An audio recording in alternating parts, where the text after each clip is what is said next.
김정은이 수해 피해 책임을 당 간부들한테 돌려가지고 대규모 총살까지 감행하는 등 이른바 공포 정치를 펼치는 걸 두고서요.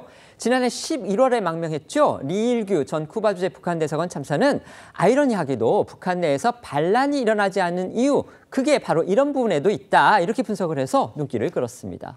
네, 리 전 참사는 어제 통일부 등이 공동 주최한 국제 한반도 포럼 토론에 참석해 이렇게 주장했는데요. 리 전 참사는 자기 감정에 맞지 않거나 어떤 사건의 희생양이 필요할 때마다 간부들을 경질하거나 처형하는 김정은의 즉흥성에 북한 관리들이 환멸을 느끼고 있다면서 이것이 엘리트층의 이탈에 영향을 주고 있다는 취지로 말했습니다.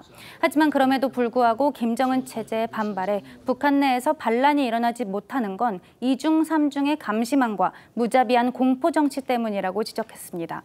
김정은 정권이 무자비한 처형을 일삼고 있어서 어떻게 될지 모른다는 불안감에 반란을 꿈꿀 수가 없다는 겁니다. 리 전 참사 얘기 들어보시죠.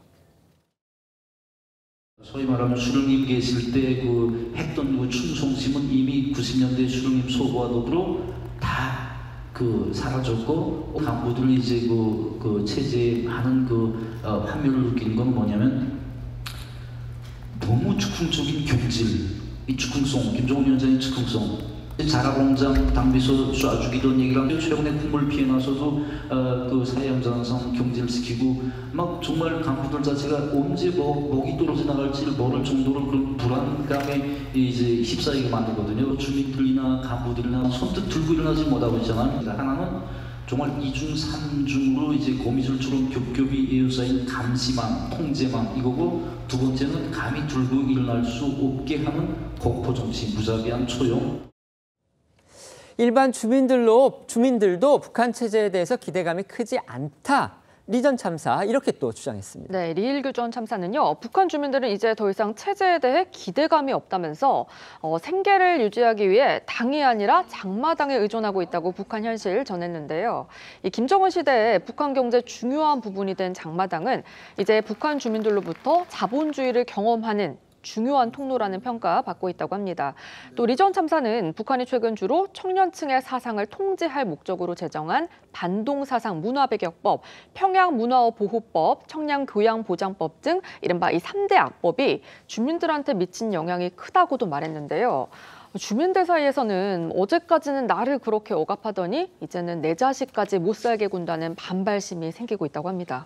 어제 리 전 참사 행사 전에 이제 발표문을 미리 냈는데요. 거기에서 김정은의 딸 이름을 저희가 알고 있는 이 주애가 아니고 주예로 표기를 해서 또 눈길을 끌었습니다. 네, 김정은의 딸 이름은 2013년 방북했던 미국 프로농구 스타 데니스 로드먼의 언론 인터뷰를 통해서 주애라고 처음 알려졌었죠.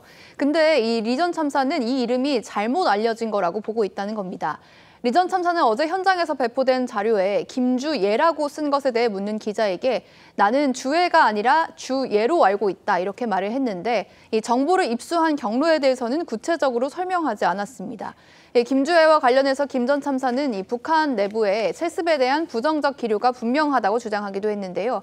언론에 공개된 김주애를 보면서 주민들은 김정은 정권의 내로남불적 형태, 또 4대 세습까지 이어질 것 같은 이 암담한 미래에 분노하고 있다는 겁니다.